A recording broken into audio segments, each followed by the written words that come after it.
नमस्कार मित्रों, यूपीपी की क्लास में आपका स्वागत है। आज हम कांस्टेबल का जो पेपर हुआ था 17-18 जनवरी को, उसमें जो मैथ के क्वेश्चन आए थे उन पे चर्चा करेंगे। देखिए, एक टारगेट बना के तैयारी कीजिए कि हमें कोई भी प्रश्न 20 सेकंड तक में कर लेना है, पहली चीज़। क्योंकि पूरा परीक्षा जो है ना टाइम मैनेजमेंट का खेल है, नॉलेज का खेल नहीं है। टोटल क्या है? टाइम मैनेजमेंट है। ये टारगेट कीजिए 20 सेकंड। बहुत तेज़ भी करने की ज़रूरत नहीं है, बहुत धीमी भी करने की ज़रूरत नहीं है। इतना रहे कि एक बार अटेम्प्ट किया जाए, हो जाए। और हमने आपसे पहले ही कहा था कि हम पूरी पढ़ाई कैसे करेंगे, गिनती से, गणित लगा करके। कहीं भी कोई फार्मूला नहीं, कहीं कोई नियम नहीं, कहीं कोई ट्रिक नहीं, केवल गणना, कैलकुलेशन, ओनली कैलकुलेशन। केवल किसकी बात करेंगे? कैलकुलेशन की बात करेंगे। जैसे मान लीजिए एक सवाल है सामने हमारे, दो संख्याएं 3/5 का अनुपात है। यदि प्रत्येक में से 6 घटा दिया जाए तो नई संख्याएं 9/17 के अनुपात में हो जाती हैं। तो छोटी संख्या क्या है? तो बताइए, कॉमन सेंस का सवाल है कि छोटी संख्या 3 वाला हिस्सा होगा और बड़ी संख्या 5 वाला हिस्सा होगा। तो छोटी संख्या जो भी होगी वो किससे कटेगी? 3 से कटेगी। छोटी संख्या किससे कटेगी साहब? 3 से कटेगी। बस देखिए, 2 ऑप्शन आपका कट गया। 20 और 40 नहीं होगा, 20 और 40 नहीं होगा, हो गया। अब 2 ऑप्शन मेरे सामने बच गया। कह रहा है यदि प्रत्येक में 6 घटा दिया जाए तो नई संख्या 9/27 के अनुपात में हो जाती है। तो क्या करते हैं? 6 घटाइए 24 में से, 6 घटाइए, क्या है? 18, और 12 में से 6 घटाइए 6। कौन सा 9 से कट जाएगा? कौन सा 9 से कटेगा? 18 कट जाएगा। इसीलिए मेरा उत्तर क्या होगा? 24 होगा। मुझे कुछ करने की ज़रूरत नहीं है, केवल क्या है? गिनती से गणित है। केवल क्या है? गिनती से गणित है। क्या है साहब? गिनती से गणित है। आगे देखते हैं दूसरा सवाल। यदि ए बी का 250% है तो बी ए बी का कितना प्रतिशत हो जाएगा? ए प्लस बी का कितना प्रतिशत हो जाएगा? तो देखिए, जब कुछ न दिया हो तो 100 मान लीजिए, कुछ न दिया होगा तो क्या मान लीजिए? 100 मान लीजिए। किसको माने? बी को। तो ए कितना हो जाएगा? प्रश्न अनुसार 250 हो जाएगा, क्योंकि दिया हुआ है कि ए जो है बी का 250% है। तो क्या हो गया? 250 हो गया। तो कह रहा है कि बी ए बी का, यानी बी बटा ए बी कितने, बी बटा ए प्लस बी कितना प्रतिशत होगा? आराम से जैसे प्रश्न आ रहा है वैसे देखिए, कुछ करना नहीं है। बी हो गया 100, ए हो गया आपका 250 और बी हो गया 100। ए आपका हो गया 100/350, अब 0 0 कट गया, 5 से काट दीजिए, 2/7। अब प्रतिशत लाने के लिए किससे गुणा कर दीजिए? 100 से गुणा कर दीजिए, तो आपका हो गया 200/7। अब देखिए बटा 7 यानी 7 से कटेगा नहीं, 2 ऑप्शन चले गए। अब देखिए 7 दूनी 14 और बचा क्या? 6, 7 बटे 56 और 4/7 हो गया। अब देखिए उत्तर हो जाएगा आपका ऑप्शन नंबर डी। अगर आप थोड़ा सा होशियारी करेंगे तो आप 5 सेकंड बचा लेंगे। कैसे 5 सेकंड बचाएंगे? जो मैंने बटा 7 देखा तो पहला और तीसरा ऑप्शन कट गया। जो मैंने पढ़ा 7 दूनी 14, ये 3 दिया हुआ है, कट गया। इसीलिए मेरा 5 सेकंड बच जाएगा। मेरा उत्तर क्या हो जाएगा? ऑप्शन नंबर डी हो जाएगा। बताइए इसमें कहाँ कोई गणित लग रही है? केवल कैलकुलेशन, केवल कैलकुलेशन। और ध्यान रखिए, हमेशा टीएम का ध्यान रखिए, टाइम मैनेजमेंट। एग्जाम मेनली किसका होता है? टाइम मैनेजमेंट का होता है। 2.5 घंटे में, 2 घंटे में 150 क्वेश्चन करना आसान काम नहीं है। देखिए कह रहा है इसके कितने अभाज्य गुणनखंड होंगे। तो अभाज्य गुणनखंड का तरीका क्या होता है? अभाज्य संख्याओं से काट के देखते जाइए। 2 से कटेगा नहीं, 3 से, 3 2 5 3 8, 3 से कटेगा नहीं, 5 से कटेगा नहीं, 7 चौको 28, 7 से कटेगा नहीं। इसी तरह से चेक करेंगे तो ये देखिए 17 गुणे 19 का पहाड़ा है। 17 गुणे किसका पहाड़ा है? 19 का। तो 17 भी अभाज्य संख्या और 19 भी अभाज्य संख्या। तो कितनी अभाज्य गुणनखंड हो जाएंगे साहब? 2 हो जाएंगे। कितने हो जाएंगे? 2 हो जाएंगे। ठीक है ना। आगे देखते हैं, सरल करना है। तो देखिए हमने आपसे कहा था कि सबसे पहले भाग करते हैं। तो भाग को तुरंत ना उलाट दीजिए। क्या कर दीजिए? उलाट करके गुणे में चेंज कर दीजिए। तो आपका सवाल हो गया 108/36 और गुणे 1/4 और धन 2/5 गुणे 1/4। अब देखिए 36 यहाँ 108। कैलकुलेशन थोड़ी सी तेज होनी चाहिए। 108 यानी हो गया आपका 3/4 और धन 2 का 2, 2/20। इसको भी छोटा कर सकते हैं क्या? 2/20 ही रखते हैं, कोई दिक्कत नहीं है। अब यहाँ देखिए समहर करेंगे, 4 और 20 है तो 4 पच्चे 20, तो 3 पच्चे 15, 2 17/20। हमारा उत्तर क्या हो गया? 17/20 हो गया। अब देखिए साहब, अगर मैं समय बचाना चाहता तो मेरे सामने समय कैसे बचता? 2/20 है। अब यहाँ देखिए इनका एलसीएम क्या होगा? 4 और 20 का 20 होगा, तो जिसमें 20 दिया होगा वही हमारा क्या हो जाएगा? उत्तर हो जाएगा। हमें कुछ करने की ज़रूरत नहीं होगी, समय बचाइए, क्योंकि एग्ज़ाम क्या है? टाइम मैनेजमेंट का खेल है। आगे देखते हैं साहब। अब देखिए टाइम मैनेजमेंट कैसे होता है, इसको देखिएगा। ये दशमलव के 4 अंक, 2 अंक, 3 अंक, 1 अंक, 1 अंक, तो दशमलव के 4 अंक तक है, तो लास्ट में क्या आएगा? 4। जिसके लास्ट में 4 आएगा वही क्या हो जाएगा? उत्तर हो जाएगा। हमें कुछ करने की ज़रूरत है ही नहीं है। हमको केवल एक चीज़ देखना है, टाइम मैनेजमेंट, और क्या करना है? गिनती से गणित लगानी है। आगे देखते हैं साहब।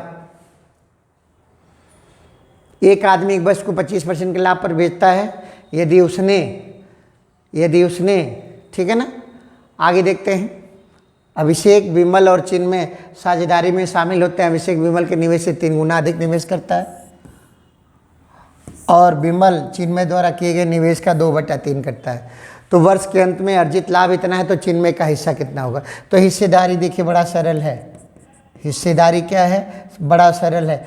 सबसे छोटे वाले को ध्यान दीजिए। कह रहा है कि अभिषेक विमल के से 3 गुना कर रहा है और विमल चिन्मय के 2/3 कर रहा है। तो अगर मैं यहाँ देखूँ तो चिन्मय अगर 3 है तो विमल 2 है, और अभिषेक क्या हो जाएगा साहब?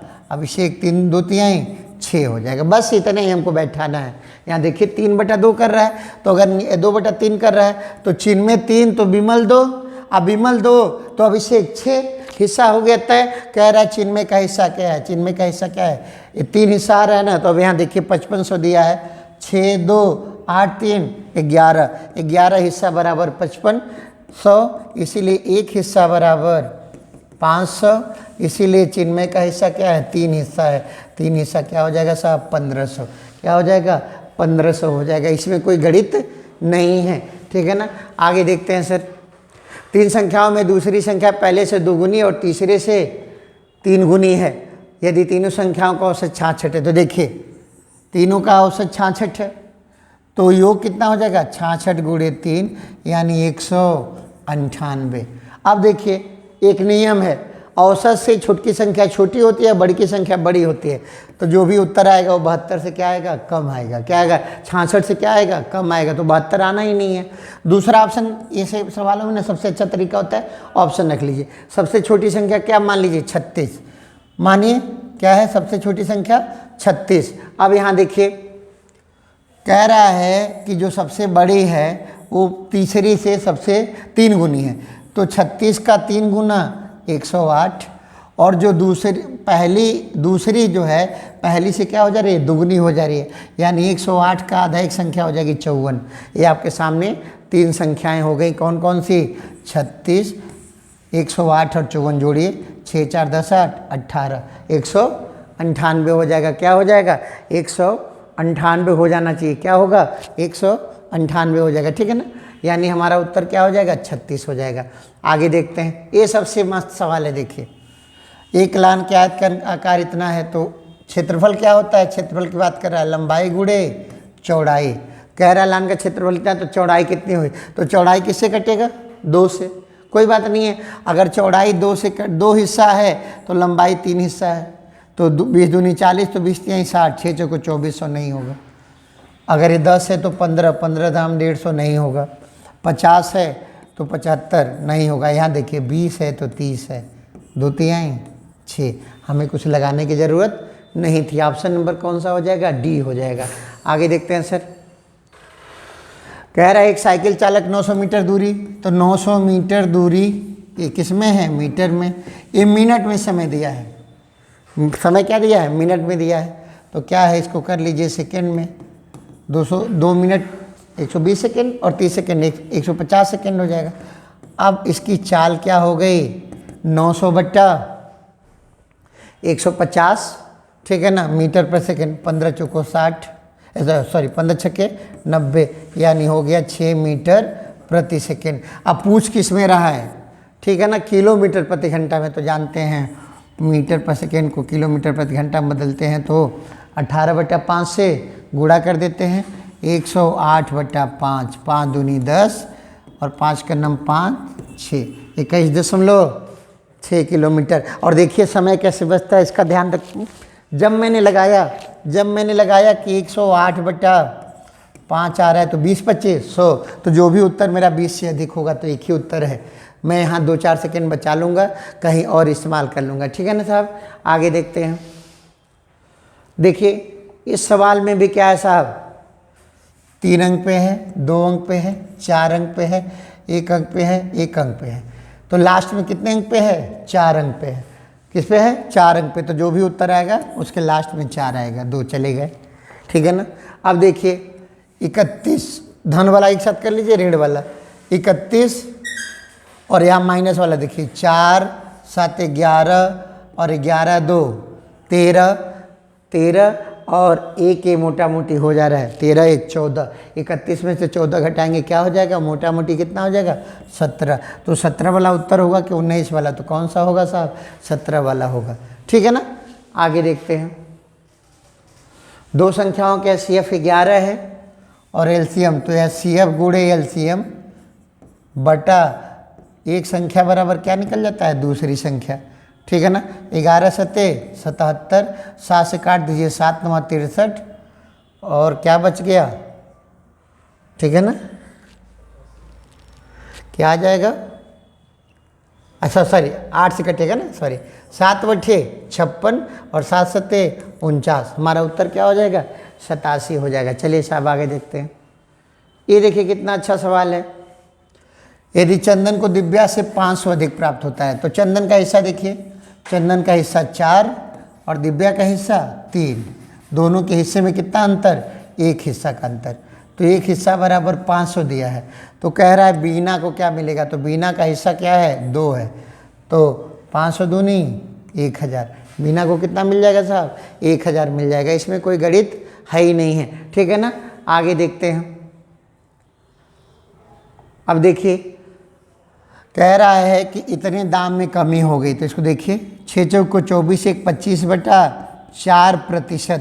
तो प्रतिशत दिया है तो प्रतिशत को हटाएंगे तो बटा 100 हो जाएगा, यानी हो गया 25 को 100। 1/16 की कीमत में कमी आई। कितनी आई? कमी कितनी आई? 1/16। तो पहले दाम 16 था और अभी दाम कितना हो गया? 15 हो गया। क्या हो गया? पहले 16 किलो खरीदते थे, अभी कितने किलो खरीद रहे हैं? 15 किलो खरीद रहे हैं। तो दाम क्या हो जाएगा? 15 9 135। दाम क्या हो जाएगा? 15 9 135 हो जाएगा। क्या हो जाएगा? 15 9 135 हो जाएगा, ठीक है साहब। आगे 7 पर 7 को 4 से काटने पर शेषफल, तो 7 पर 7 को 4 से काटना है तो छोटी सी बात देखिए, 7 पर 1 घात कीजिए 7, 4 से काटिए शेषफल क्या बचा? 3। 7 पर 2 घात कीजिए 49, फिर 4 से काटिए 49, शेषफल क्या बचा? 1। ये विषम घात है। क्या है? विषम घात हो रही है तो 3 शेषफल बच रहा है। विषम घात हो रही है तो क्या शेषफल बच रहा है? 3 शेषफल बच रहा है, ठीक है ना। अगर आप एक बार और चेक करना चाहें, 7 पर 3 343 बटा 4 कीजिए तो ये देखिए शेषफल क्या आया? 3। तो यहाँ ये है कि अगर विषम घात होगी तो शेषफल क्या बचेगा? 3, और समघात होगी तो शेषफल क्या बचेगा? 1। तो उत्तर क्या हो जाएगा हमारा? विषम घात है 7 तो क्या हो जाएगा? 3 हो जाएगा। और मान लीजिए आप ऐसे विधि से ऐसे लगाते हैं कि 7 पर 1, ठीक है ना, अब प्लस 1 माइनस 1 कर दीजिए, ठीक है ना। 7 पर 7 ये क्या हो गया? 4 से कट गया, ये -1 हो गया, तो 4 - 1 क्या हो गया? 3। क्या शेषफल होगा? 3 हो जाएगा, ठीक है ना सर।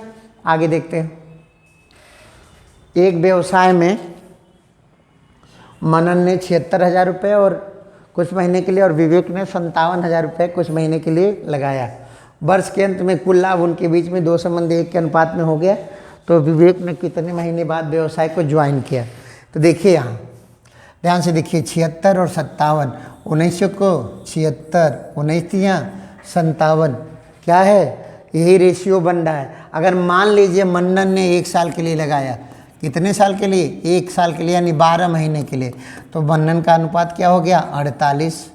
और कह रहा है कि जो लाभ मिलेगा वो 2 संबंधी 1 में मिलेगा। तो मन्नन को अगर 48 मिल रहा है तो विवेक को कितना मिलेगा 24।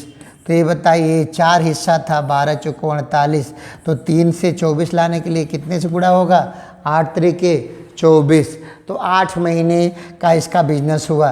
तो कितने महीने बाद इसने ज्वाइन किया, 12 में से 8 घटा दीजिए, कितने महीने बाद, 4 महीने बाद ज्वाइन किया। देखिए एक बार और समझ लीजिएगा, सीधा सीधा इनकी राशियां क्या हैं, 4 संबंधित 3, पूरा साल ये लगा रहा है। कितने साल लगा रहा है, पूरा साल लगा रहा है। तो मान लीजिए ये 4 रुपया लगाया होता तो 48 रुपया इसका हिस्सा होता, ठीक है ना। और यहाँ कह रहा है कि जैसे लगाएंगे वैसे पाएंगे, तो इसका लाभ ढूंढना है। तो 48 है तो इसका आधा इसका क्या मिलता, विवेक को 24, और 3 वठे 24 और 12 चौको 48। तो विवेक ने कितने महीने के लिए लगाया, 8 महीने के लिए। तो प्रश्न ये पूछा कितने महीने बाद जुड़ा, तो 12 में 4 घटाएंगे, 8 घटाएंगे, कितने महीने बाद, 4 महीने बाद, ठीक है ना। आगे देखते हैं। 30 आदमी किसी काम को 16 दिन में, बहुत आसान सवाल है, देखिएगा 16 दिन में पूरा कर सकते हैं। उनके काम शुरू करने के 6 दिन बाद 15 और आदमी आ गए। तो भाई साहब ध्यान दीजिए, काम शुरू करने के 6 दिन बाद लोग आए, तो वास्तव में काम कितना बचा था, बचा काम ध्यान देते हैं। बचा काम क्या था कि 30 लोग कितने दिन में कर देते हैं, बचा काम ऐसे 6 दिन बाद आए हैं, तो 30 लोग कितने दिन में कर देते, 10 दिन में।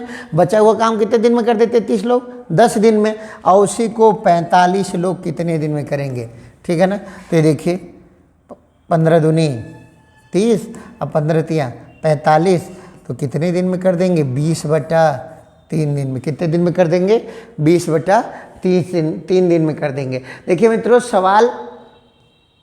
सवाल जो है कठिन नहीं है, बस ये थोड़ा सा एनालिटिकल अप्रोच होनी चाहिए। और ध्यान रखिए, हमेशा तैयारी में ध्यान रखिए कि 2 घंटे में हमको 150 प्रश्न करने हैं। यानी परीक्षा नॉलेज का टेस्ट बहुत ज़्यादा नहीं रहा, अब केवल किसका टेस्ट है, टाइम मैनेजमेंट का टेस्ट है। और गिनती कैलकुलेशन आपको आनी चाहिए, नहीं आएगी तो दिक्कत होगा। देखिए पिछले वीडियो में हमने बताया था, अगर इस तरह का सवाल आए, एक विक्रेता ने 10 रुपये में 6 केला खरीदा और 6 रुपये में 4 बेचा, तो उसे लाभ होगा कि हानि। तो हमने कहा था हमेशा रुपया कहाँ लिखाता है, ऊपर, और सामान कहाँ लिखाता है, नीचे। 10 में 6 खरीदा और 6 में 4 बेचा। जो पहला गुणा होता है वो क्रय मूल्य होता है। क्या होता है, क्रय मूल्य। और दूसरा जो गुणा होता है वो क्या होता है, विक्रय मूल्य। तो क्रय मूल्य 40 और विक्रय मूल्य 36। तो लाभ है कि घाट, नुकसान है। 40 में खरीद रहे हो, 36 में बेच रहे हो, तो अगर आदमी हो तो क्या है, हानि है। क्या है, हानि है। इसीलिए हानि प्रतिशत का हमने आपको सूत्र बताया था, बड़का में से छोटका और बटा नीचे बड़का, 1/10। 1/10 कितना प्रतिशत होता है, 10%। तो क्या होगा साहब, 10% की हानि हो गई, ठीक है ना। तो आपको सभी प्रश्न मेरी समझ में आ गए होंगे, ठीक है ना। आपको ये ध्यान देना होगा कि जितनी अच्छे से बताया जा रहा है उतने अच्छे समझने की कोशिश कीजिए। न समझ में आए कमेंट में ज़रूर पूछिए, ठीक है ना। और एक सवाल और है, उसको देख लेते हैं। 2 वर्गों के परिमाप मतलब क्या होता है, देखिए कितना आसान है। चारों मेड़ जिसे घिराया है, तो ए यानी 4a। तो 13 चौको 52, तो भुजा कितनी हो गई, यही भुजा देख लीजिए, लिख लीजिए 13। इसकी भुजा 5 चौको 20, तो भुजा इसकी क्या हो गई, 5। अब कह रहा है कि तीसरे वर्ग का परिमाप बताइए जिसका क्षेत्रफल इन दोनों के अंतर के बराबर हो। तो इनका अंतर देखिए, 13 का वर्ग ऋण 5 का वर्ग 144 होगा, जो कि 12 का वर्ग है। किसका वर्ग है, 12 का वर्ग है। इसीलिए भुजा क्या हो गई साहब, निकल के आई 12। भुजा क्या है, 12 आई। और परिमाप क्या होता है, 12 चौको 12 गुणे 4 हो जाता है। क्या हो गया परिमाप, 48 सेंटीमीटर। क्या हो गया, 48 सेंटीमीटर। अगर कहीं कन्फ्यूजन हो तो हमसे पूछ सकते हैं। इस बात का हमेशा ध्यान रखिए कि आप कोई अलग तरीका जानते हैं लगाने का, वो भी जानते रहिए, ये भी जानते रहिए। 2 रास्ते जानना बुरी बात नहीं है। और परीक्षा में देखिए किस तरीके से कम समय लग रहा है, उस तरीके को फॉलो कीजिए। धन्यवाद।